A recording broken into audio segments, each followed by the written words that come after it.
Olá, saudações. Eu sou o Fernando Seide, aluno do curso de Engenharia Eletrônica da Universidade Tecnológica Federal do Paraná, campus Cornélio Procópio. Estou desenvolvendo esse material para auxiliar ou até mesmo esclarecer dúvidas em relação a uma das aulas práticas da disciplina de Instrumentação Eletrônica, que na época foi ministrada pelo professor Francisco Scanavino, também já fui coordenador do curso. O motivo de eu estar fazendo isso em vídeo por conta de que muitos dos meus colegas não tiveram sucesso nessa implementação prática, talvez porque fizeram algumas disciplinas anteriores na época de pandemia, e então aquele regime remoto de ensino, o pessoal acho que não teve muito contato com o componente ali, então não consegue talvez projetar um circuito para fazer alguma implementação e depois testar, então talvez essa falta de contato prático deve ter dificultado para o pessoal, né, em termos de conseguir construir um circuito. Então, para isso eu espero aqui passar algumas dicas que podem talvez esclarecer algumas coisas, né? Serve tanto para o pessoal que fez, mas também para outros alunos que venham fazer essa disciplina, né? Então fica como material auxiliar aí para todo mundo. Então a aula que estou me referindo será a aula prática número 4, em que faria um condicionamento de sinal com amplificador operacional. Então a gente vai usar aqui o sensor LM35, que é o sensor de temperatura, só que ele possui ali um nível de valores de tensão de saída um pouco mais limitados. A ideia seria ampliar essas faixas de valores de tensão. Para isso a gente vai usar um circuito com amplificador operacional e com alguns resistores. Então, o sumário seria parte introdutória. Eu vou descrever todo o escopo do projeto, assim como está descrito nos roteiros que nos são apresentados. Depois a gente vai analisar um pouco os materiais que a gente vai ter disponível, então desde os amplificadores operacionais, fontes de alimentação com foco na fonte de alimentação que tem no laboratório, e os resistores, que serão os únicos componentes passivos que estaríamos utilizando. Vou também dar um enfoque nos aplicativos de ambientes de simulação. Eu acabo usando o termo aplicativo, visto que o termo software ele é mais genérico aqui, então o próprio sistema operacional ele é um software, mas o aplicativo ele está sendo executado no sistema operacional, então eu acabo usando aplicativo nesse conceito. E por fim eu vou citar o exemplo, o meu caso de sucesso, mas eu não vou passar diretamente o esquema elétrico do meu circuito, eu vou dar um pouco mais de detalhes do que eu fiz, como eu fiz, que eu acho que essas dicas acabam auxiliando de maneira direta o pessoal sem eu passar, digamos, uma resposta, até porque existem mais de uma. Então vamos lá. Parte introdutória, vou descrever então o escopo do projeto. Mas antes eu vou descrever aqui que os circuitos integrados da série LM35 são sensores precisos de temperatura que fornecem uma tensão elétrica de saída linearmente proporcional à temperatura em escala Celsius. Tá, essas informações eu retirei diretamente do datasheet ou folha de especificações do CI LM35. No roteiro tem uma frase que até me incomoda um pouquinho, que comenta que o circuitos integrados, o sensor LM35 é um diodo Zener, mas se a gente for se basear no datasheet e até mesmo nesse diagrama de blocos, que também retirei do datasheet, a gente não tem de fato um diodo Zener de maneira explícita. Talvez aqui tenha até uma indicação 1,38 volts, PTAT, eu não sei se essa tensão aqui foi ajustada em 1,38 por um diodo Zener, ou se a configuração aqui mantém ela como 1,38, enfim, não tem informação de uma maneira explícita. E isso é um pouco arriscado de ter esse tipo de informação, visto que a gente não encontra na documentação oficial. Então uma dica que eu já passo aqui já seria procurar sempre então manter o que está escrito oficialmente na folha de especificação ou datasheet do componente. Tá? Não está comentado no datasheet de maneira explícita que tem um diodo Zener aqui. A descrição mais direta seria que são sensores de temperatura, sensores precisos ou sensores de temperatura precisos que fornecem essa tensão elétrica.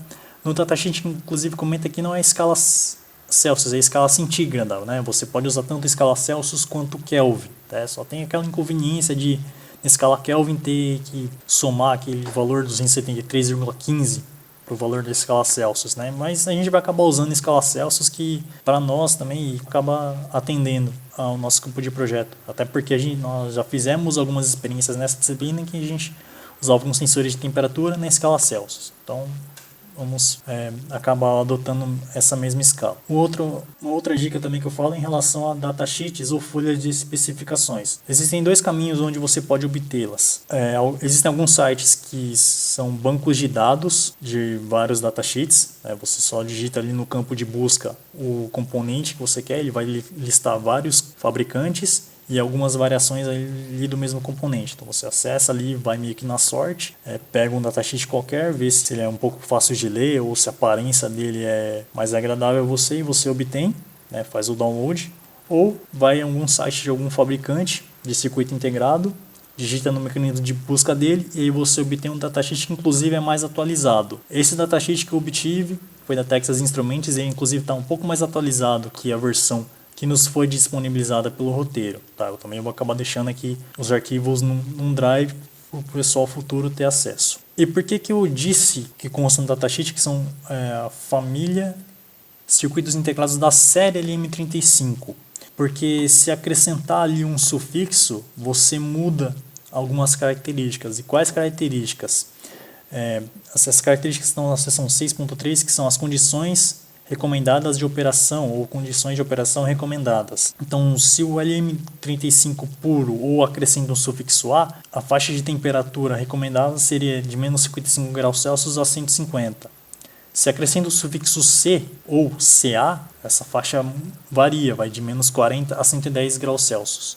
E se acrescenta apenas o sufixo D, de 0 a 100 graus Celsius. Então perceba que seria meio incorreto a gente denominar apenas de circuito LM35, Você acrescenta ali um sufixo para você determinar qual faixa de temperatura que o fabricante determina que ele vai estar operando. E a tensão de alimentação para todos, de 4 a 30 volts contínuo. O fabricante ainda determina que existem duas formas de operação. A operação básica, em que ele é limitado de 2 a 150 graus Celsius. Claro que nem todas vão chegar a 150 graus Celsius, mas eles vão respeitar o limite de operação recomendada aqui, mas é sempre a partir de 2 graus Celsius, em que você apenas liga o sensor na alimentação positiva, no potencial de referência do circuito, e aí você obtém a saída aqui com valores de 0 a 10 mV.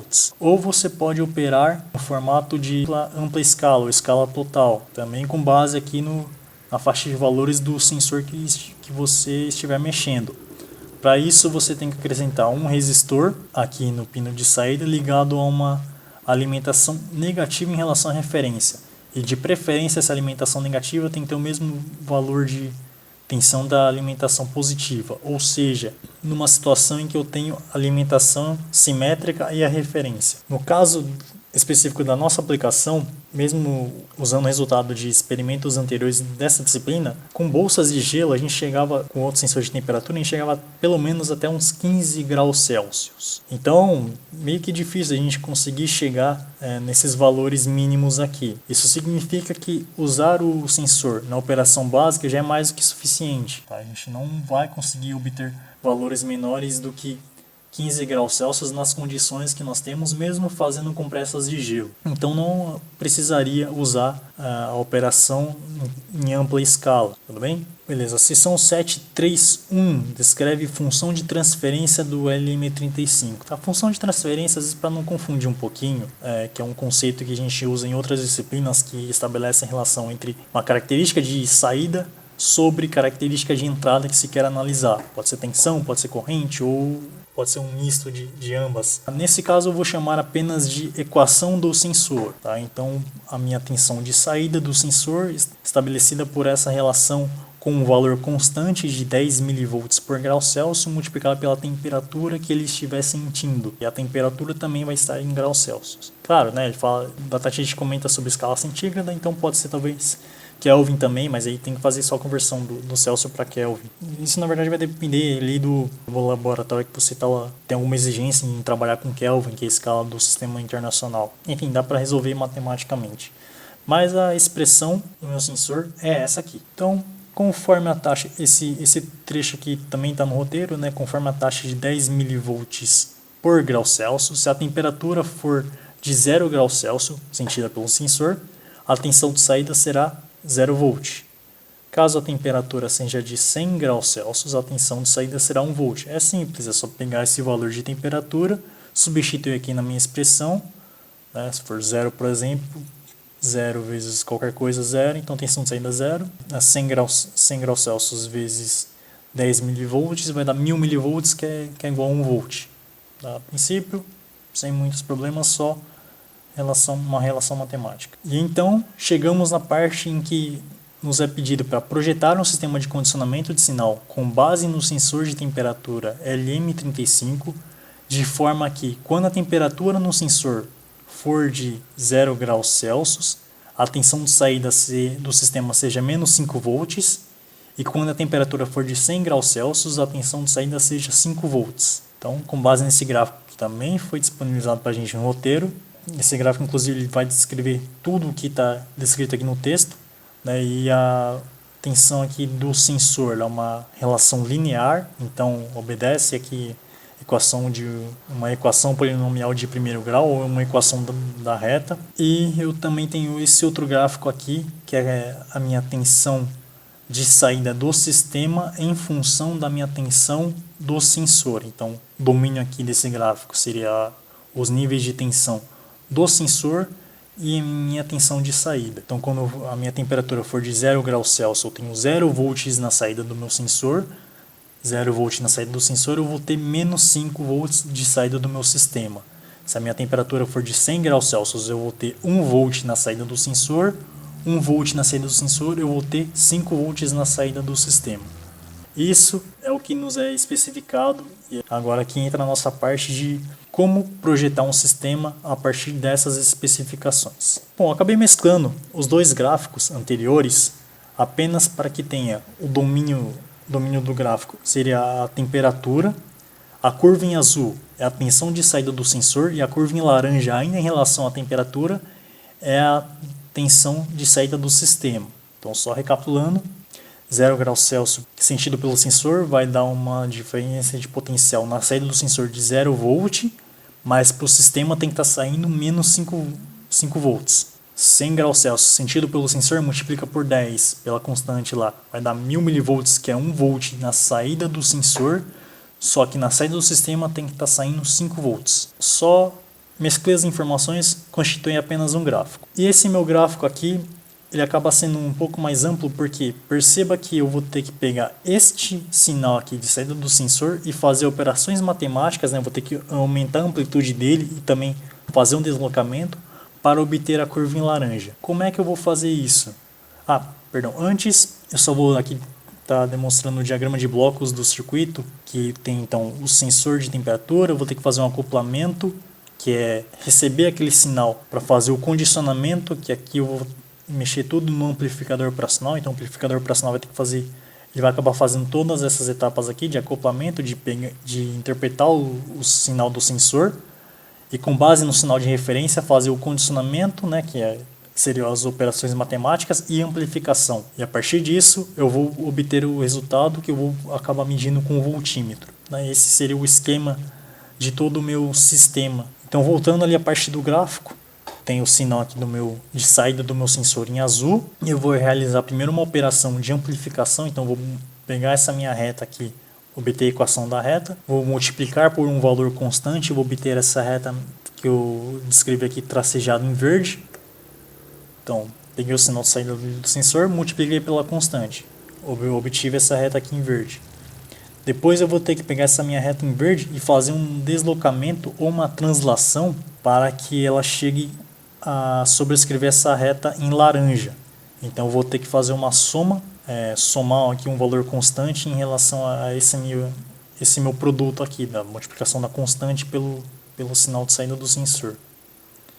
Então meu sinal de saída do sistema vai corresponder a uma constante que multiplica o sinal de saída do sensor somado com outra constante. Eu pus aqui uma soma, mas aqui a gente pode ver visualmente que vai ser uma subtração, né, já que é um valor negativo.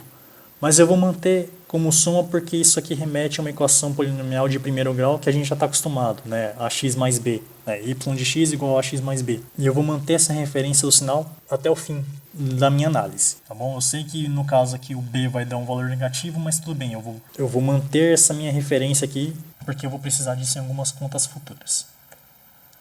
Só que também eu posso, já que eu estou mexendo aqui com esse gráfico no domínio da temperatura, eu posso usar a própria expressão aqui do meu sensor para descrever a tensão de saída do sistema em função da temperatura. Para isso é só pegar essa minha expressão aqui, que está em função da tensão de saída do sensor, e substituir pela expressão de saída do próprio sensor, que é aquela que está ali descrita no datasheet. Eu vou recomendar que você faça, então, que você sirva essa expressão de saída dessas duas formas. Expressão de saída do sistema em função da tensão de saída do sensor e expressão de saída do sistema em função da temperatura a ser sentida pelo sensor. Por que eu estou pedindo para você fazer isso? Porque tanto faz você usar a análise que eu estou te apresentando, né, com apenas um gráfico no domínio da temperatura, como também é válido você usar apenas o gráfico da tensão de saída do sistema com base na tensão de saída do sensor. Ambos vão dar os resultados de coeficiente angular, que é o coeficiente A, ou coeficiente linear, que é o B, tem que dar o mesmo resultado. Tá? Então, para isso, no caso do domínio da temperatura, você tem ali a expressão, né, que você escreveu, vai pegar então o A vezes aquele valor 10 vezes 10 a menos 3, ele vai ter que ser igual a uma variação qualquer aqui do gráfico da minha curva em laranja, qualquer variação aqui de tensão de saída em relação à variação da temperatura. Então você pega um intervalo aqui que variou a tensão de saída, mede esse intervalo, essa diferença de tensão de saída e a diferença correspondente da temperatura. Vão dar dois valores, com isso você consegue calcular o valor de A. E o valor de B seria a tensão de saída quando a temperatura for nula, que já dá que, inclusive, só olhar pelo gráfico, quando a temperatura for nula, eu já obtenho o valor de B. No caso, se eu fizesse a tensão de saída do sistema em relação à tensão de saída do sensor, fica talvez até um pouco mais simples, né? Então, pego a variação da minha tensão de saída, variação aqui da imagem, ou Y do gráfico, dividido pela variação da saída do sensor, ou domínio correspondente. Com isso, fazendo só essa divisão, eu obtenho o valor de A, e o valor de B também, da mesma forma, a tensão de saída quando a tensão do sensor for 0 volt. Percebe aqui que o valor de B, inclusive, deu o mesmo resultado, ok? O valor de A vai ter que dar o mesmo, e você vai usar isso para você conferir, porque não tem gabarito. Então, acaba sendo até uma forma de você mesmo conferir, visto que você não vai ter gabarito. Em muitos projetos também você não vai ter gabarito. Então, nesse caso que eu estou recorrendo à análise gráfica, se você tiver alguma outra forma de você ter mais de uma análise para que a sua conta seja coerente, faça. Se você se sentir inseguro apenas com uma análise, busque alguma outra análise e perceba que o resultado que você obtém deve ser o mesmo, beleza? Então, fica uma outra dica aqui que eu acho que pode ser bem útil para evitar quaisquer problemas. Valores de A e B, inclusive, são a primeira tarefa que a gente tem, né? Então, tem toda a explicação ali no roteiro. A primeira tarefa que a gente vai precisar fazer é calcular justamente esses valores A e B. Espero que com essa dica, pelo menos, o pessoal consiga aí ter um caminho lógico aí e seguro para obter o resultado, porque se você errou aqui, acabou o seu projeto. Então fiquem atentos. Vou seguir então na parte da análise dos materiais. Explicar um pouquinho, algum conceito teórico, mas voltar para os materiais que nós teremos disponíveis.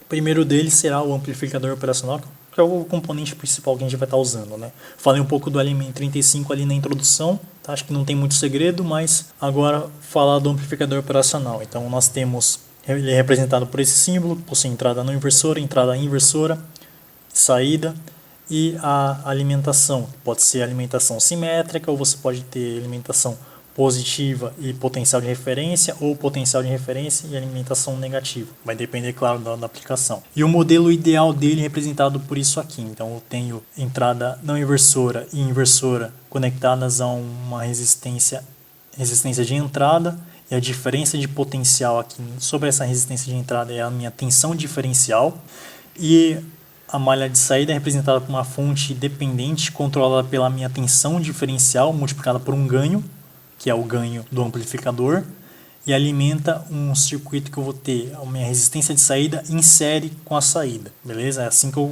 que inclusive se calcula a tensão de saída.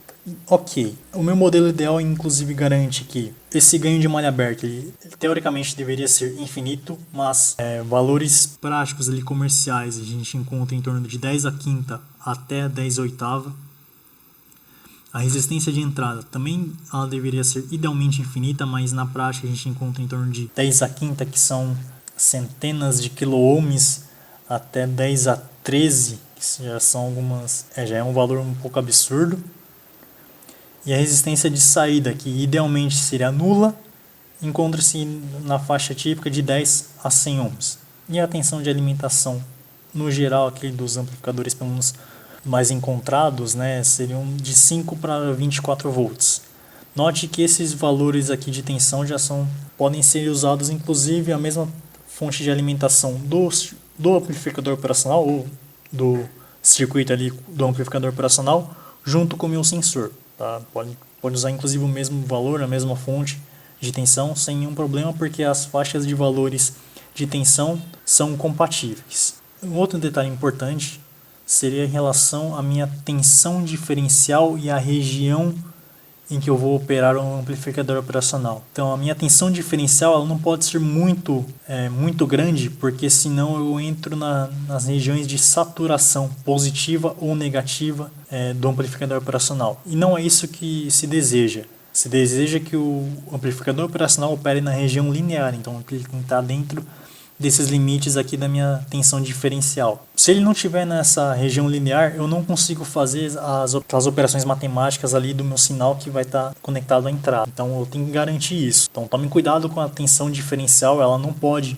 ser muito superior a alguns valores. Eu já vou chegar nesses valores primeiro, porque senão ele não opera da maneira como a gente quer. Então, sabendo que ele vai ter operação nessa região linear, eu tenho algumas topologias para o uso do amplificador operacional. São elas: o amplificador inversor, amplificador não inversor, o seguidor de tensão, que é o buffer, que na verdade é o amplificador não inversor para ter um ganho unitário. Eu vou ter o somador inversor, somador não inversor, o amplificador de diferenças, também conhecido como subtrator, o diferenciador, o integrador e o amplificador de instrumentação. Agora, qual delas escolher?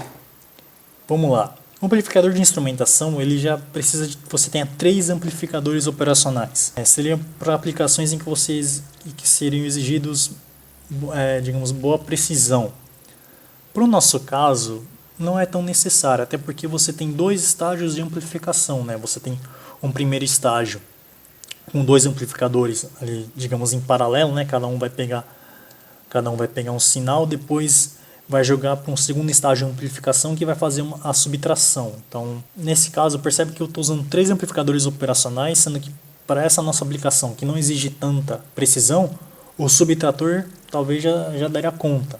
Então, nesse caso, não seria tão necessário o amplificador de instrumentação, mas fica a critério aqui de alguém que queira se aventurar, quiser usar 3 amplificadores operacionais, tá? Fica à vontade, pode estar escolhendo, tá?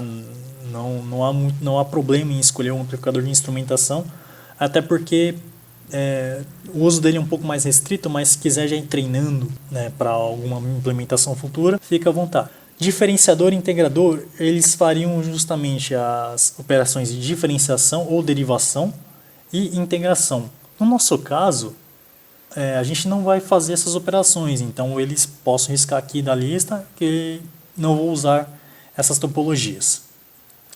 Seguidor de tensão, que é o buffer, também não, eu não quero ganho unitário, vou fazer uma amplificação ali no sinal, então eu não vou poder ter ganho unitário, então um ganho diferente de 1.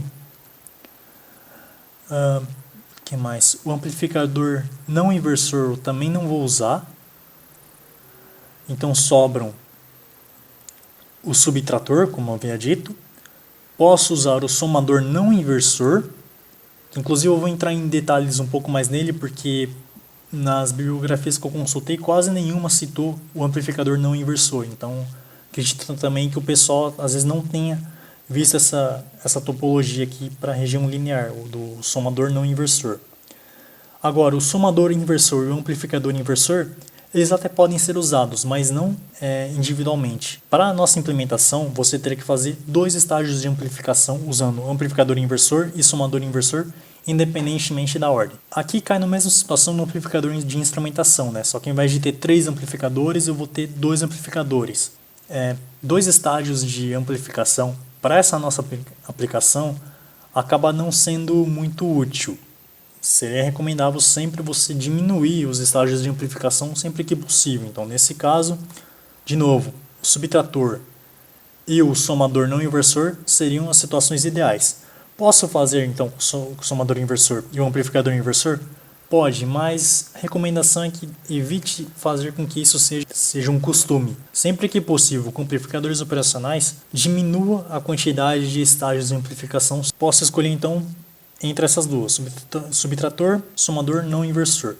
E falando, então, no somador não inversor, que possivelmente, dificilmente alguém ouviu falar um pouco sobre ele. Ele está descrito aqui no livro de Amplificadores Operacionais e Filtros Ativos, do professor Antônio Pertence Júnior. Inclusive, depois ele nos créditos, que eu vou deixar ali no fim da apresentação, vocês vão ver o nome do Antônio Pertence Júnior em todos os livros que eu consultei, seja como autor, como tradutor ou como revisor técnico. Então, de fato, ele tem propriedade no que ele está expondo aqui para a gente. E aqui, então, segue a topologia do somador não inversor e o equacionamento. Claro, para a nossa aplicação, eu teria apenas V1 e V2, então não tenho o ramo aqui de V3. Logo, não teria toda essa parte aqui do cálculo envolvendo condutância G3, que é o inverso de R3, e a fonte de tensão V3. A razão pela qual o somador não inversor talvez não seja muito divulgado nos livros é porque talvez não seja muito prático trabalhar com condutâncias, ao invés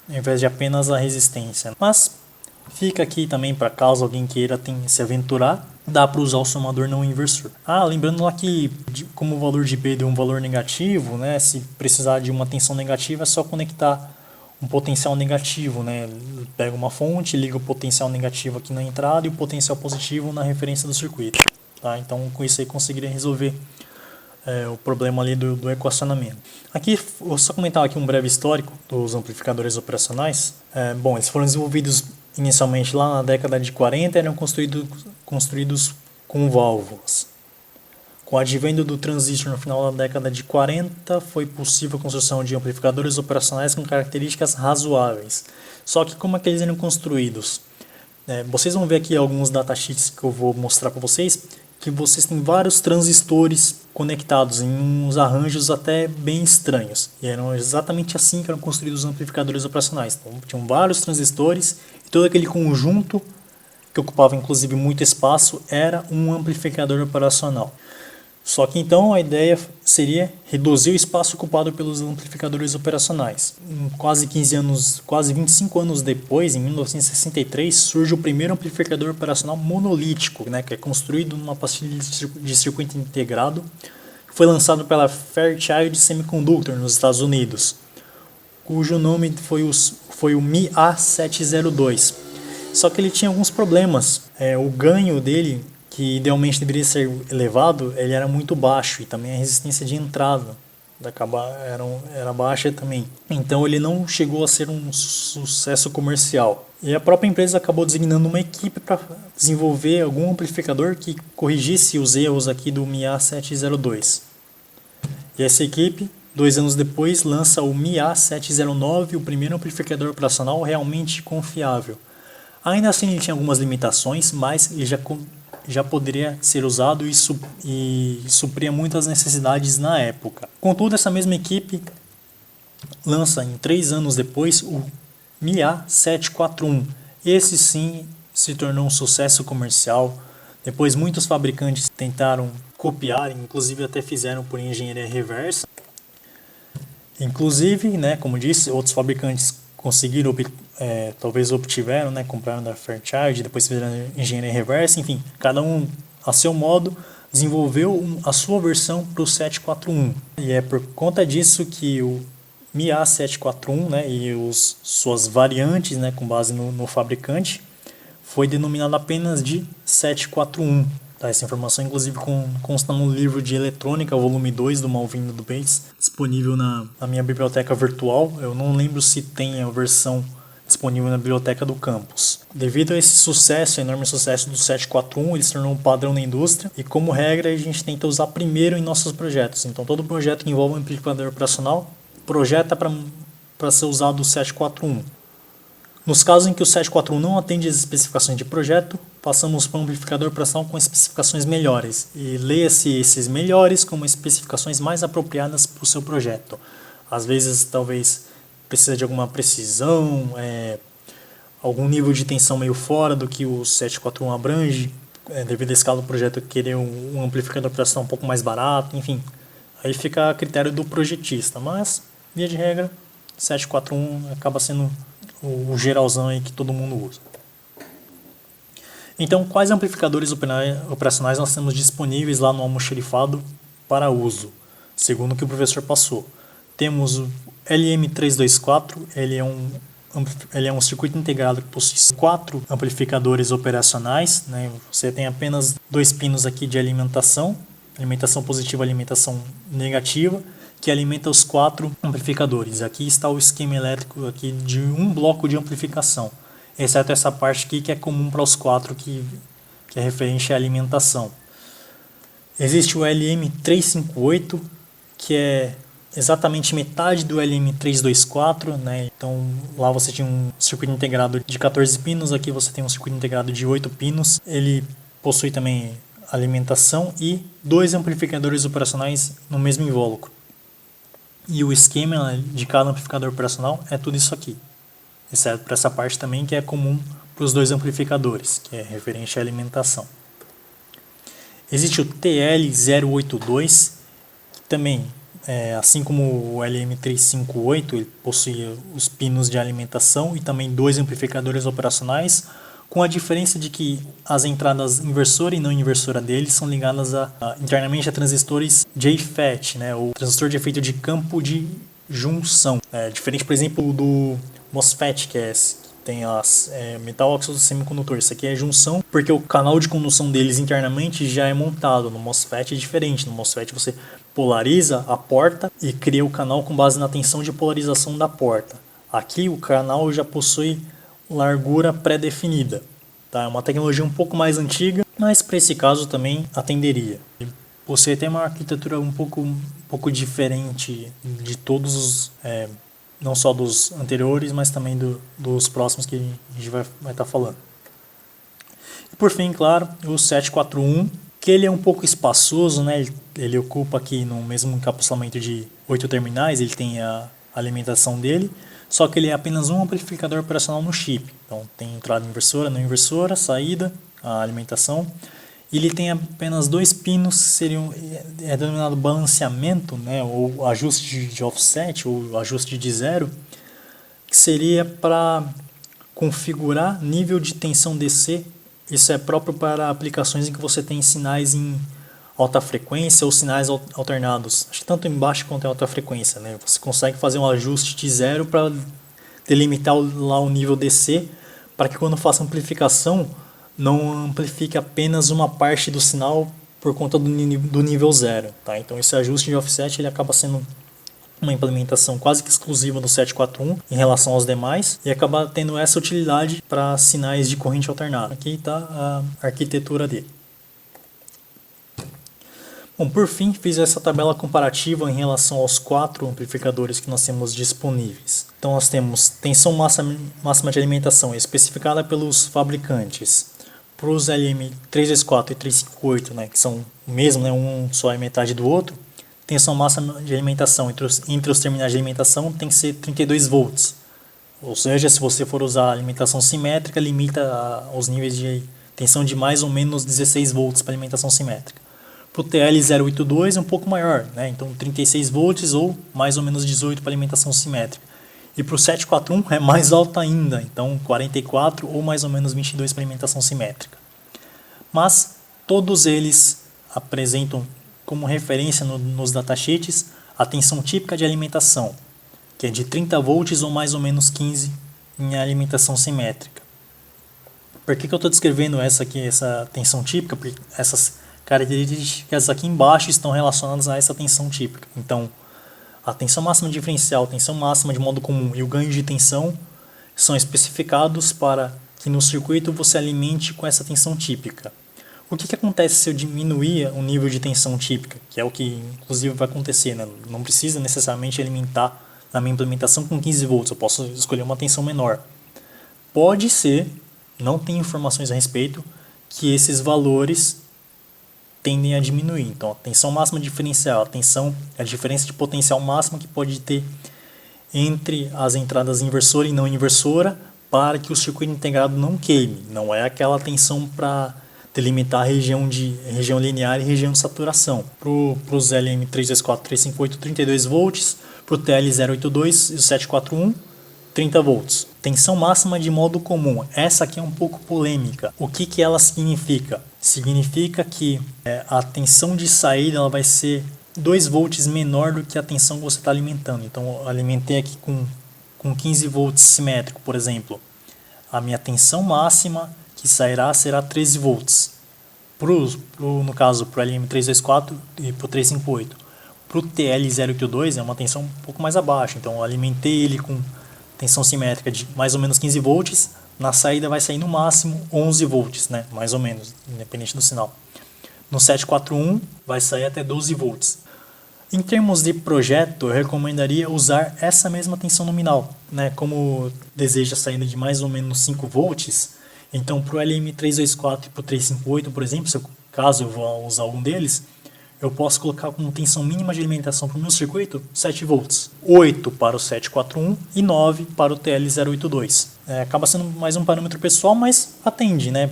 Haja vista que se você diminuir a tensão típica de alimentação, pode diminuir esses valores. Então, você pode garantir ali, posso alimentar com 9 volts, 10 volts ali, que talvez garanta os níveis de saída que são desejáveis pelas especificações do projeto. E o ganho de tensão em malha aberta também, visando esta tensão típica de alimentação, 100 para os irmãos LM324 e 358, 200 para o TL082 e para o 741.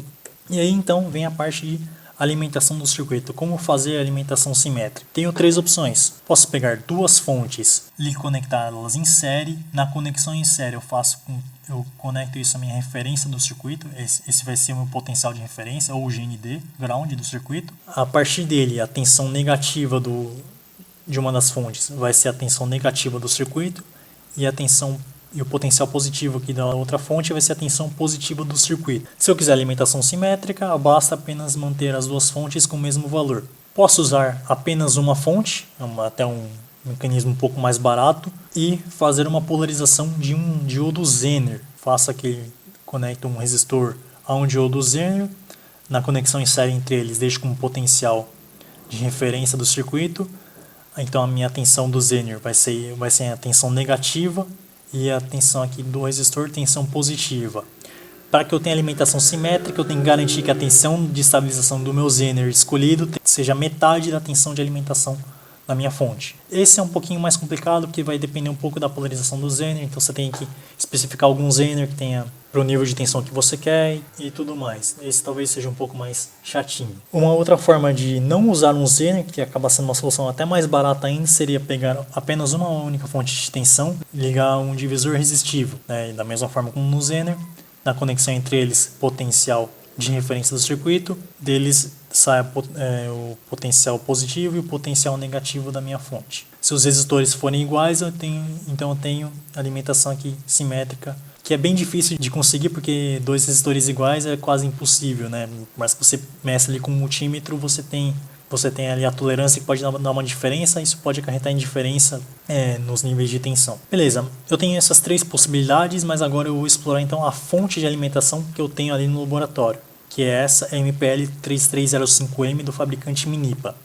Note que ela tem 3 canais, sendo que 2 são ajustáveis, variam de 0 a 32 volts e podem fornecer no máximo até 5 amperes, ou um canal fixo de 5 volts, que também fornece no máximo até 3 amperes. Ainda possui a denominação de canal 1 como mestre e canal 2 escravo. Tá, essa é uma denominação que vai ser depois eu vou estar explicando do porquê disso. Tá? E ela possui alguns modos de operação. Você pode operar, aqui essa informação eu retirei direto do manual da fonte, tá? Mas as fontes do laboratório, então, elas podem operar de modo independente, né? Cada uma das fontes opera de maneira separada, assim que uma interfira na outra. Modo série, em que aí vem a denominação do mestre escravo, né? O canal mestre vai ficar com um potencial negativo ligado potencial positivo do canal escravo. É uma conexão em série que você não consegue obter por continuidade ali no multímetro. Inclusive, quando você for fazer teste de continuidade com o multímetro em um circuito ou na fonte, não faça com a fonte ligada, você tem que fazer com a fonte desligada, tá? Então, por mais que você conecte em série, você não vai ter uma conexão física ali direta da fonte, mesmo que você desligue, deixa desligado, sobe ali, tá aqui em modo série, você não vai conseguir ver, medir isso com o multímetro, tá? Mas confia que elas vão estar conectadas. No modo série, então, você consegue ampliar o nível de tensão, que é de 0 a 32 para cada canal, para 0 até 64 volts, considerando os dois canais. A vantagem de você ter esse modo série seria ampliar o nível de tensão que pode ser trabalhado no circuito. Já o modo paralelo, você pressiona ali os botõezinhos, a fonte ainda é limitada em termos de tensão de 0 a 32, só que agora a corrente que ele pode fornecer ao circuito é até 10 amperes, né, que são as correntes de cada canal, beleza? Então isso ali está especificado, tem também os ícones ali dos botões de modo de conexão, né, ou botões de tracking, como são conhecidos ali no manual. Então, com base nessa configuração, você pode ter a configuração que você deseja para o seu circuito. Para nossa aplicação com amplificadores operacionais, a gente pode estar usando apenas um canal, fazer um divisor resistivo e ter ali a alimentação simétrica, ou usar dois canais, só que eu tenho que fazer interligação. Uma opção de fazer é deixá-las no modo independente, tá? Infelizmente no manual estava, apesar de estar escrito modo independente, estava no desenho escrito modo série. Não se confundam com desenho, mas é modo independente. Fazer a conexão, de preferência, potencial negativo do canal mestre no potencial positivo do canal escravo, tá? Respeitem isso porque é recomendação do fabricante. Então faça essa conexão física, aqui vai ser o potencial de referência, e aí o potencial positivo do canal mestre é a tensão positiva para o circuito, potencial negativo do canal escravo é a tensão negativa. E aí você faz o ajuste manual das duas fontes de tensão. Depois que você ajustou igualmente as duas, você vai ter uma alimentação simétrica. Ou, segunda forma de se fazer isso é que aqui no desenho saiu também de novo, né? Saiu paralelo, mas seria o modo de conexão série. Então você habilita o modo de conexão série. Essa conexão aqui, ela é feita internamente. Dela você pode conectar então um cabo no potencial negativo do canal mestre ou positivo do canal escravo, e tem um cabo que vai ser o potencial de referência do circuito, e sair com a tensão positiva do canal mestre, que vai ser a tensão positiva do circuito, e tensão negativa do canal escravo vai ser a tensão negativa do meu circuito. No caso do modo série, infelizmente você tem que ajustar também as duas fontes de tensão separadamente para ter alimentação simétrica. Só no modo paralelo que você ajusta apenas a do canal mestre para você obter o mesmo nível de tensão para as duas fontes. Porque se tiver diferente, claro, vai dar problema na fonte. Partindo agora para os resistores. Já conheci isso lá desde a eletricidade básica. Só que o que acontece é o seguinte, né? Não são possíveis todos os valores para resistores. Comercialmente foi escolhido delimitar alguns possíveis valores com base numa série numérica chamada E24. Então essa série aqui delimita esses possíveis valores para os resistores. Eu estou me baseando em resistores apenas de 4 faixas, que possuem 2 algarismos significativos. Por que eu estou falando isso? Porque resistores que possuem 5 faixas, que são mais de precisão, eles possuem 3 algarismos significativos, e essa série E24 não é aplicada a eles. É aplicada uma série conhecida como E48, que possui inclusive 48 valores comerciais. Essa aqui apresenta 24 possíveis valores comerciais. Como é que funciona? Vou pegar, por exemplo, esse valor aqui, 1.6. Né? Com base aqui no multiplicador, que vai ser determinado pela terceira faixa, eu posso ter um valor comercial 1.6, 0.16, né, que é o 10 a menos 2. Posso ter 160, 1,6K, 16K, 160K, quiloohms, né, e assim sucessivamente, né, até centenas de mega-ohms. Com essa faixa de valores, espera-se pelo menos garantir que abranja todos os valores possíveis de resistores que podem ser aplicados nos circuitos. Então, sempre que for projetar algum circuito que vai acabar usando resistor, se for usar os resistores da série E24, que são de preferência os resistores montados de filme e carbono, procure sempre projetar visando esses valores comerciais. Então guardem essa série com vocês para referência futura, porque realmente vai ser muito útil. Ela não se aplica muito para resistores de montagem de superfície, que possuem também as séries próprias deles, e ainda tem a possibilidade de você contatar o fornecedor para fabricar um resistor de determinado valor. Claro, aí fica critério do projetista, dependendo da escalabilidade do projeto. Mas, pelo menos academicamente, a gente vai acabar usando muito essa série E24. Então, guardem ela. Possivelmente, talvez a série E48 para resistores de precisão, que são os de filme metálicos. Entrando um pouco mais a fundo nos resistores de filme de carbono, segundo esse fabricante aqui, você vai seguir a série de valores E24. E aqui tem um pequeno esquemático de como eles são produzidos, né? Você tem então uma hastezinha de cerâmica, que é um material isolante, em volta ali nos extremos com terminais de ferro estanhados, que vão dar a condução. Sobre essa hastezinha de cerâmica tem um filme de carbono. Com base na espessura desse filme de carbono e no comprimento dessa haste, você tem então o valor de resistência, que os valores de resistência são com base naquela série E24. Só que tem, digamos, um empecilho, não chega a ser um problema. Cada resistor vai ter um valor de potência máximo que ele pode dissipar antes dele ser danificado, antes da queima dele. Que para esse fabricante são esses valores: 0,125 watt ou 1/8 de watt, 0,25 ou 1/4, meio watt, ou 1/2, né? 1 watt ou 2 watts, que os mais comuns de se encontrarem são de 0,25 ou meio watt. Ou também pode ser que encontrem um de 0,33 watts, com essas mesmas medidas aqui. Geralmente um resistor que mais se encontra aqui nos laboratórios, ele possui um comprimento ali do corpo dele, né, que depois da camada de filme de carbono ele tem aquela tinta ali que ele fica nesse formato. O comprimento aqui do corpo dele costuma ter essa medida aqui de 6,3 milímetros. Se você quiser conferir, pega uma régua, um paquímetro, pede um resistor lá no laboratório e mede ali, vai ter basicamente esse comprimento. Ou pode ter talvez um pouco maior, o de 9 milímetros, mas aí geralmente eles são resistores um pouco maiores que são designados para resistores de potência. Infelizmente a gente não vai conseguir saber a potência de fato do resistor que a gente vai estar pegando ali no laboratório. Então a gente vai se basear no pior caso. Vamos imaginar que o resistor que a gente vai estar pegando, de preferência esses aqui, porque os de 1/8 de watt, eles realmente são menores, né? Isso acaba sendo perceptível. Infelizmente não tem uma norma ali que padroniza isso com base em cada fabricante. Mas esses aqui, como são os mais comuns, a gente pode se basear no de menor potência, o de 0,25 watt.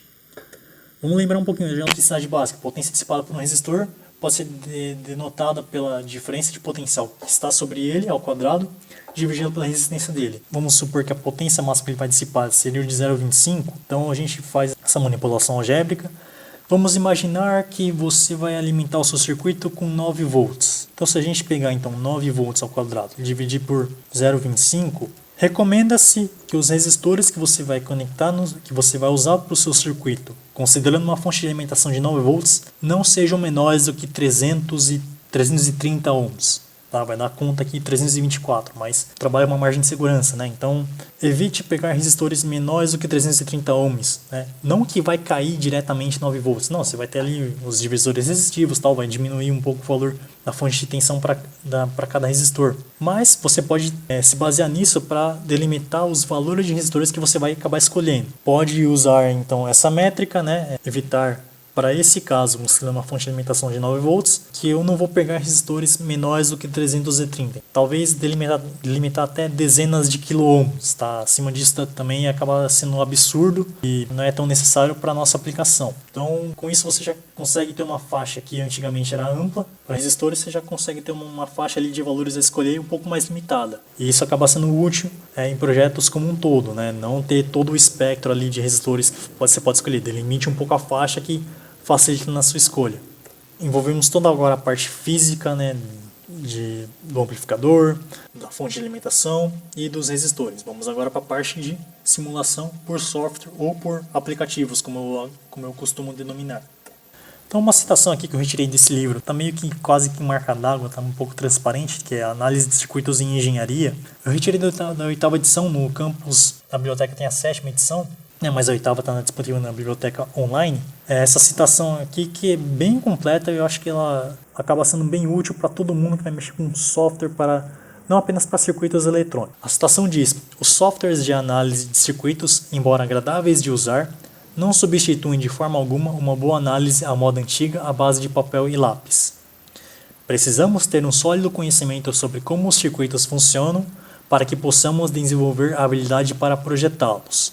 Não é simplesmente só porque tem software que você vai colocar ali os componentes, colocar para fazer a simulação e esperar algum resultado aleatório. Não, o importante é que você tenha conhecimento do circuito que você quer projetar, e aí você vai fazer a implementação no software para analisar se aquela implementação está coerente com o que você está imaginando, tá? Não é simplesmente tacar ali e esperar que resolva o seu problema, não. Você tem toda a parte de pensar, de projetar o circuito, o software é apenas uma ferramenta, tudo bem? Todo o conhecimento por trás ali da ferramenta para fazer a implementação pela ferramenta vem do engenheiro, do projetista, que é o que a gente vai acabar se tornando futuramente, né? É o que se espera, né? É o que a gente vai obter com a nossa colação. E aí ainda vem uma frase que podemos ampliar para qualquer aplicativo, né? Restringir nossas ações ao simples uso de um determinado programa de computador é quase o mesmo que jogar na loteria, considerando erros cometidos pelo usuário, parâmetros padrão ocultos em uma variedade de opções de menus e ocasionais limitações presentes em códigos escritos por seres humanos. Softwares também falham, e cabe a nós, com senso crítico, verificar se houve alguma falha do software ou alguma falha de projeto. Isso acaba servindo não apenas para aplicativos de simulação, mas como também podemos expandir para outros aplicativos, como por exemplo, a gente usa bastante o MATLAB, né? Então, você projetou ali um sistema, ele está fornecendo uma saída diferente do que a gente previa, então talvez possa ter sido erro de software ou erro nosso de cálculo de projeto. Cabe a nós usarmos o senso crítico e ver o que realmente está acontecendo. Para finalizar, é muito importante ter ao menos uma ideia aproximada de qual seria o comportamento esperado do circuito ou sistema a ser analisado pelo software. E então, eu vou entrar aqui em exemplos de softwares que a gente vai poder estar utilizando. Alguns com licença de uso mais restrito, outros com licença de uso mais amplo que qualquer um pode estar usando em qualquer computador, claro, com restrição ali do sistema operacional. Então o primeiro deles será o mais importante, porque inclusive ele seria um projeto desenvolvido em uma universidade que teve ampla aceitação fora dela, né, que é o SPICE, o Simulation Program with Integrated Circuit Emphasis, o programa de simulação com ênfase em circuitos integrados. Ele foi desenvolvido na década de 1970 na Universidade da Califórnia, em Berkeley. Ele é uma aplicação que opera em linhas de código. Então, você abre ali o SPICE em si, ele vai abrir uma janelinha do tipo emulador de terminal. O pessoal que usa o Windows deve estar acostumado com o Windows PowerShell, né? Para Linux tem outras aplicações para terminal, no macOS também possui a dele. Ele é só uma janelinha ali para você fazer inserção em linhas de código. Então, um exemplo aqui, também retirado do livro de análise de circuitos, você determina primeiro o tipo de simulação que você deseja realizar. No caso, .op é para o ponto de operação, mas ponto de operação DC. E você constrói o circuito linha a linha. Então você tem um resistor conectado entre o nó 1 e 2, com valor de 1 kΩ.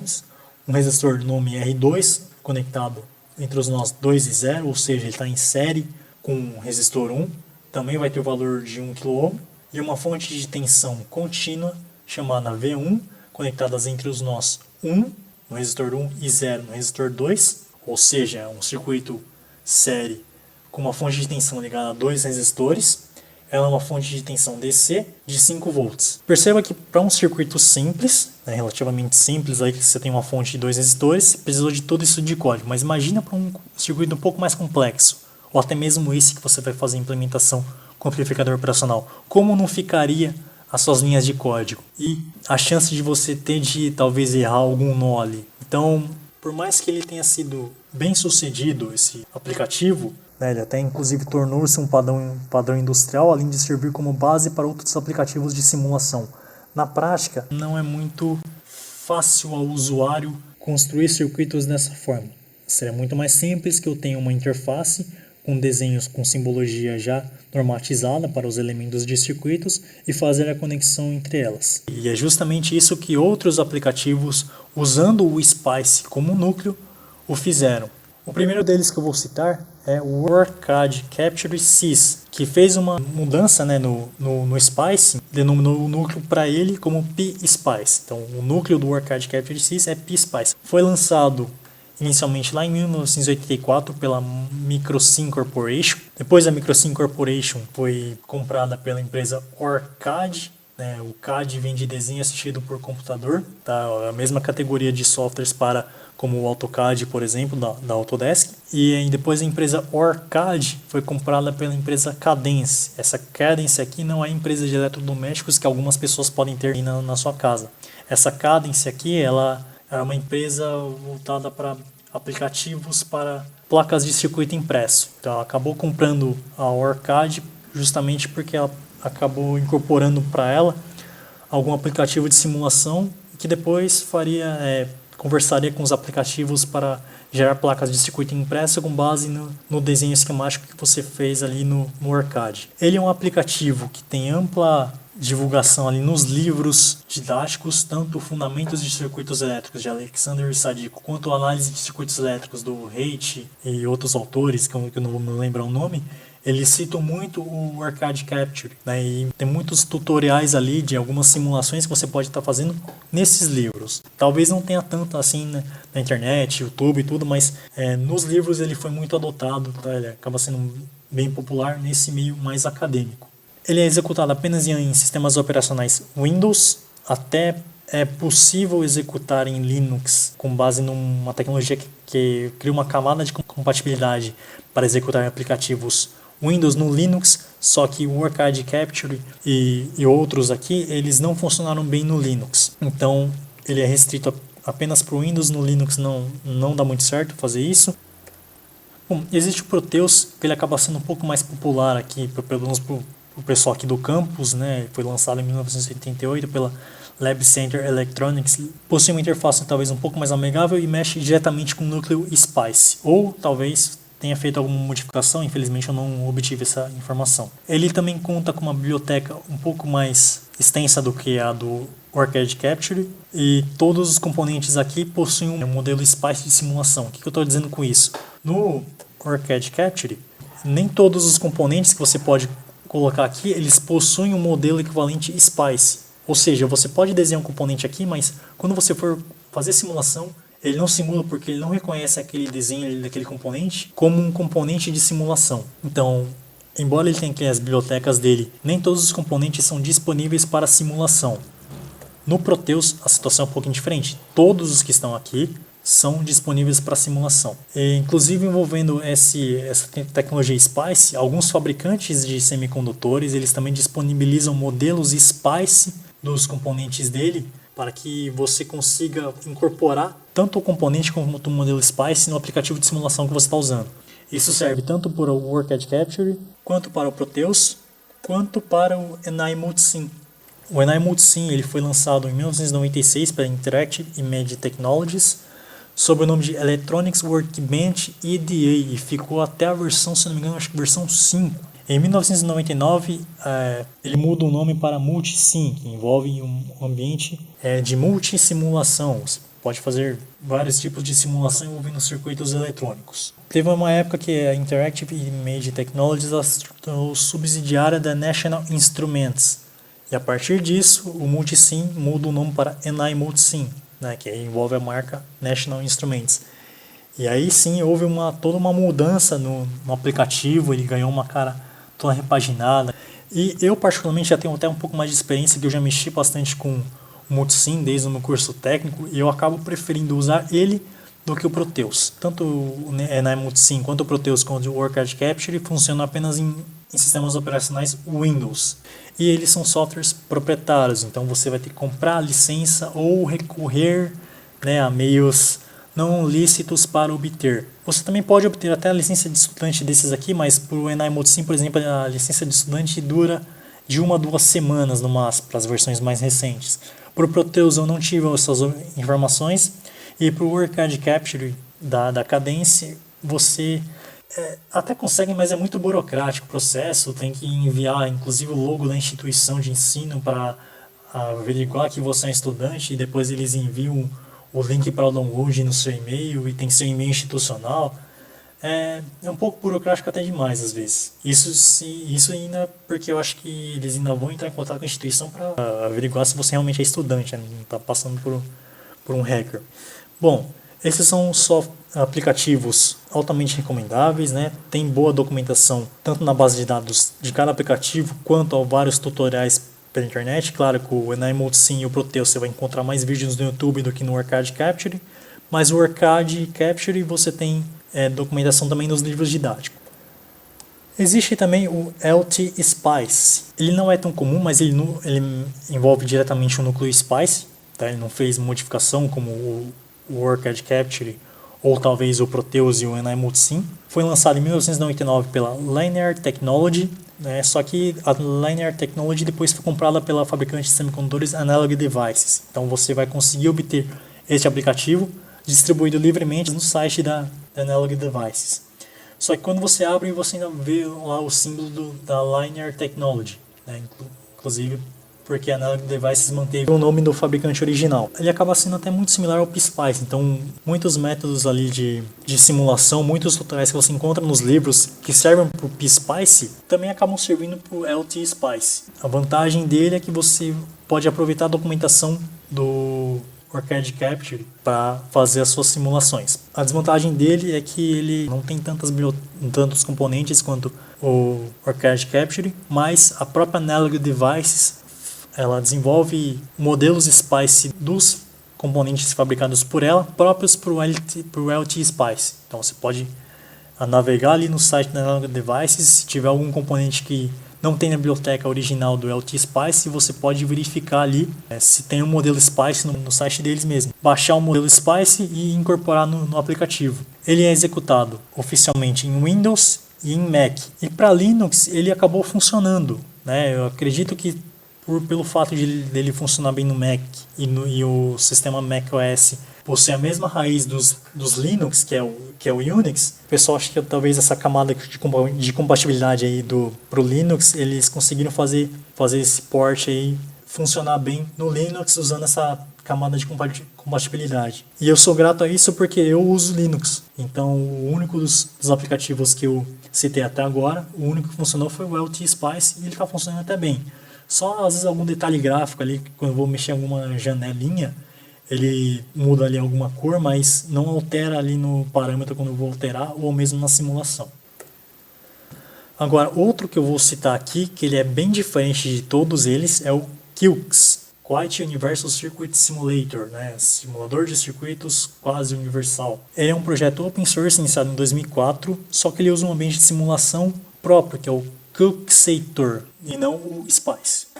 Desvantagem dele é que a biblioteca de componentes dele é mais restrito ainda do que até mesmo em comparação com o LT-Spice, que tem uma biblioteca mais restrita em comparação aos outros, e por ele usar um ambiente de simulação diferente do SPICE, você não consegue baixar modelos SPICE dos fabricantes de semicondutores e usar nele. O QX ele acaba não sendo uma vantagem de aplicativo de simulação, mas eu cito ele porque ele é de livre distribuição, qualquer um pode baixar, roda em Windows, Linux e Mac sem precisar usar a camada de compatibilidade, ele nativamente roda, é executado nesses 3 sistemas operacionais.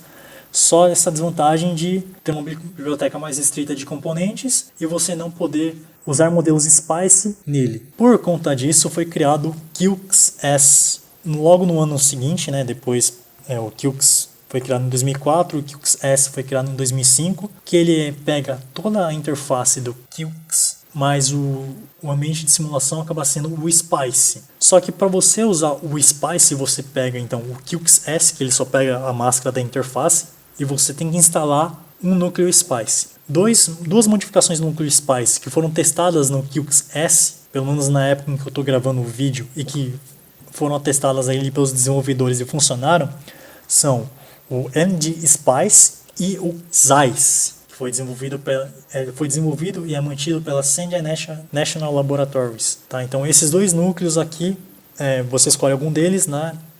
Faz o download do QX-S e instala um dos 2 núcleos. Tá? Tem toda a documentação lá explicada direitinho ali no site, é só seguir o passo a passo. Tá, isso difere então também para o sistema operacional, então para Windows tem um passo a passo diferente, para Linux é outro, para macOS também. Nas referências aqui desse trabalho eu vou deixar todas as referências. A vantagem dele em relação ao anterior é que que com essa implementação você pode pegar modelos SPICE dos fabricantes e incorporar no QX-S. Tá, ele só vai ter a aparência do QX, mas o núcleo é SPICE. Então com isso você pode ampliar ali o portfólio ali de componentes da biblioteca deste aplicativo. Também é aplicativo de livre distribuição, qualquer um pode baixar, independente do sistema operacional, se é Windows, Linux e macOS.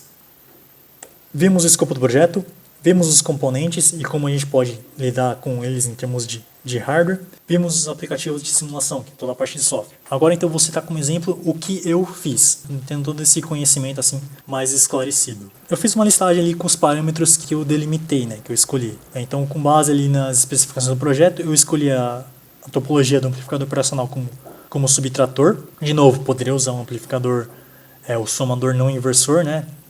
O equacionamento é um pouquinho diferente, mas eu acabei optando apenas pelo subtrator. O amplificador operacional, vou seguindo a regra ali já descrita, vou projetar para o 741, considerando ainda aquela tensão lá de modo comum, né, que para o 741 seria 3 volts abaixo da tensão de alimentação para o circuito. Como a tensão de saída é de 5 volts, ainda eu delimitei que eu vou usar 2 fontes, alimentação simétrica. E como a alimentação era a tensão de saída é de 5 volts, eu tenho aqueles 3 no modo comum, eu vou usar esse valor de 3 volts, mas eu ainda vou trabalhar com margem de segurança. Então minha tensão de alimentação vai ser 9 volts simétrica com 2 fontes. Então vou usar os 2 canais ali da fonte do laboratório. E em termos de software, eu vou usar o PSpice. Eu usei o PSpice porque era o que tinha ali em abundância ali nos computadores da sala 24 horas disponíveis para a gente, porque tem vários tutoriais nos livros, né? Eu até peguei inclusive o livro Fundamentos de Circuitos Elétricos para lembrar aí algumas simulações, porque a gente já fez algumas simulações parecidas em algumas disciplinas de circuitos 1 e 2. Aqui eu tenho então o meu circuito, o amplificador, o subtrator. Então eu peguei o desenvolvimento algébrico simplificado, considerando ainda algumas situações lá ali no meu desenvolvimento, e chego nessa expressão final. Perceba que essa expressão final está bem próxima ao que eu quero, que foi o que eu desenhei ali no escopo do projeto, né? A tensão de saída, as constantes, baseando-se na tensão de saída do sensor. Poderia escrever isso aqui também, a tensão de saída do sistema em relação à temperatura medida, mas eu vou manter nesse formato porque eu vou apenas igualar essas expressões e eu percebo que a minha tensão de saída do meu sensor está relacionada diretamente à minha tensão V2, que no circuito é essa minha fonte aqui. Então eu vou conectar aqui, no lugar dessa minha fonte V2, o meu sensor. E aí eu vou ter essas minhas expressões aqui com base nos valores que eu já calculei para os coeficientes angular e linear naquela reta lá que eu obtive lá nas etapas iniciais. Então, agora é só fazer conta. Toda a parte de análise de circuitos já foi. Agora é parte matemática. Vou começar por essa expressão aqui mais simples. Isola R2 em função de R1. O valor de B é o único parâmetro que eu calculei. E eu vou ter um valor V1, que é este valor V1 aqui. Então, da minha configuração subtrator, ainda vou ter que me preocupar com esse valor que eu vou escolher. Já já eu vou chegar nele. Desenvolvendo aqui, substituindo então o valor, essa expressão de R2 na outra expressão que eu tenho, eu vou chegar nessa minha expressão aqui, tá? Eu desenvolvi passo a passo, depois vocês olhem com mais calma. Então eu vou ter R2 em função de R1, também vai ter o valor de V1, e R3 em função de R4. Poderia fazer R4 em função de R3? Poderia, né? Vai ter esse termo aqui dividindo R3. Assim como poderia ter o R1 em função de R2 com essa fração aqui em um inverso multiplicando R2. Tá? Eu escolhi fazer dessa forma. Você pode escolher fazer da forma que for mais conveniente para você. Pouco importa. O que importa é manter a congruência matemática. Tem essas duas equações, só que vamos lá. Concordem comigo que esses termos aqui, eles têm que ser positivos. Tem um menos B aqui, só que o B, se eu for recorrer à análise gráfica lá, o B vai ser um número negativo. Então, menos um valor negativo vai ser um valor positivo. Tá? Então, esse termo aqui vai ser positivo. Agora, esse termo aqui, só olhando para ele, eu não sei se ele vai ser um valor positivo. O que eu vou fazer? Eu vou conferir. Eu preciso que ele seja um valor positivo para que eu tenha um valor de R3 coerente. Não tenha um valor de resistência negativo. Se eu preciso que esse valor seja positivo, eu faço que esse valor seja maior que zero. Faço manipulação algébrica, chego que o valor de V1, que é a minha tensão da entrada, acho que não inversora, deixa eu só voltar aqui um pouquinho,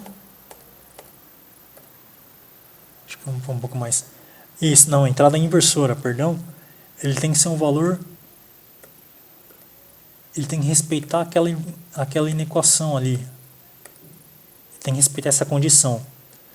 E o mais engraçado aqui é que esses valores de B e A eu já calculei. Então eu consigo calcular o valor de V1. Calculando o valor de V1 tem que ser menor que esse valor, você pode diminuir ali algumas dezenas de milivolts, né? Porque quando você vai fazer a implementação no circuito, geralmente tensão ali, por você ter um divisor de tensão, por você ter vários elementos conectados, a tensão tende a cair. Então você pode fazer um valor, alguns dezenas ou centenas de milivolts menor do que esse que você calculou e adotar como valor V1. E aí com base nesse valor V1, você consegue calcular então R2 e R3 em função de R1 e R4 respectivamente. Então você escolhe um valor comercial para R1 e R4, tem calculado esse valor de V1 e os valores de B e A que você já calculou, você determina R2 e R3. Então só aqui descrevendo passo a passo. Lembrando que depois que você calculou o valor de R2 e R3, garantir que esses valores sejam mais próximos de valores comerciais.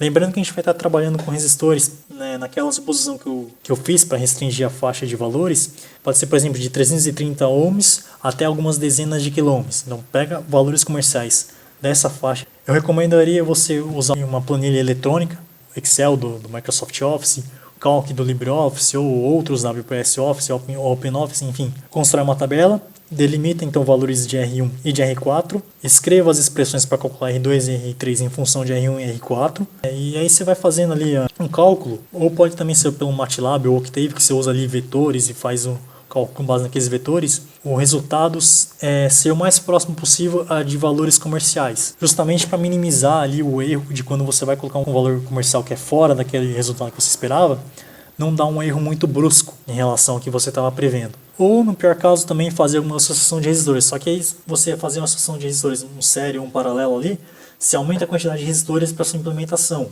Em termos de projeto, isso acaba representando um custo a mais de componente. Então, sempre que possível também, diminua a quantidade de componentes que você vai fazer para sua implementação.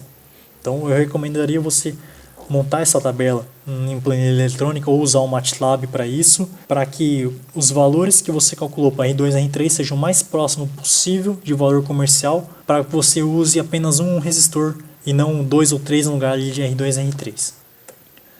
Então, por fim, esse foi o resultado que eu obtive no PSpice. O gráfico aqui em verde representa a tensão de saída do meu sensor. Eu coloquei uma fonte de tensão para fazer uma varredura ali na entrada não inversora.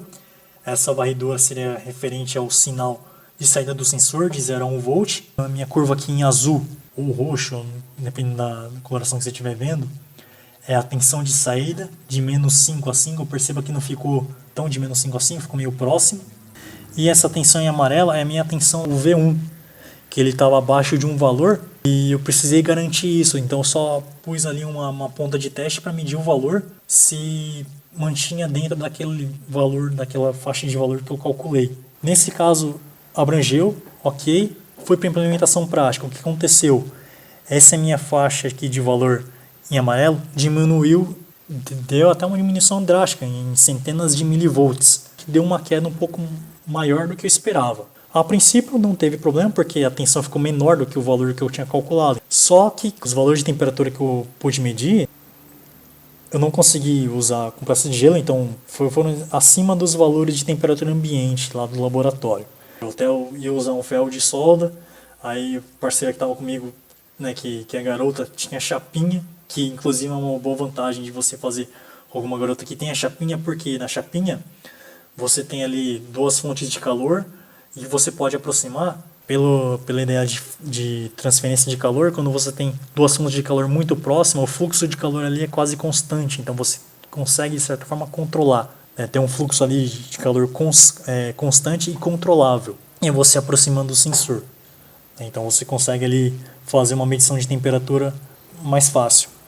Uma outra dica, quando for fazer a implementação na matriz de contato ou protoboard, mantenha o sensor numa posição um pouco mais distante do circuito para você poder inserir ali o ferro de solda ou fazer compressa de gelo ou usar chapinha, de forma que não prejudique no funcionamento do circuito. Por que eu estou dizendo isso? Porque às vezes muita gente lá, quando eu fui até ajudar um pessoal, colocava o sensor próximo do amplificador operacional. E aí como é que você vai colocar o ferro de solda sem interferir em algum outro componente? esse é um outro cuidado também que você deve ter, né? Colocar um sensor um pouco afastado do circuito para que você faça ali a mudança de temperatura por um agente externo e depois medir mais fácil ali com o multímetro. Bom, beleza, gente, aqui eu encerro essa apresentação aqui desse vídeo, desse material. Eu vou deixar disponível aqui num drive que eu vou estar compartilhando com o professor, depois ele vai estar passando para vocês. E espero que isso tenha trazido muito esclarecimento para vocês, né, para que outros também consigam obter sucesso aqui nessa implementação. Não é uma implementação fácil, é um primeiro momento, então esse material aqui é justamente para que às vezes a pessoa vai ter um primeiro contato ali prático, ali ter pelo menos alguns parâmetros de onde ela pode se guiar e obter sucesso. Eu vou encerrar aqui a apresentação, depois vai seguir ali os créditos, vão ter todas as referências também, esse slide vai estar disponível para vocês. Qualquer dúvidas também vou estar à disposição de vocês, podem me procurar ali na universidade. Enfim, se cuidem, até mais.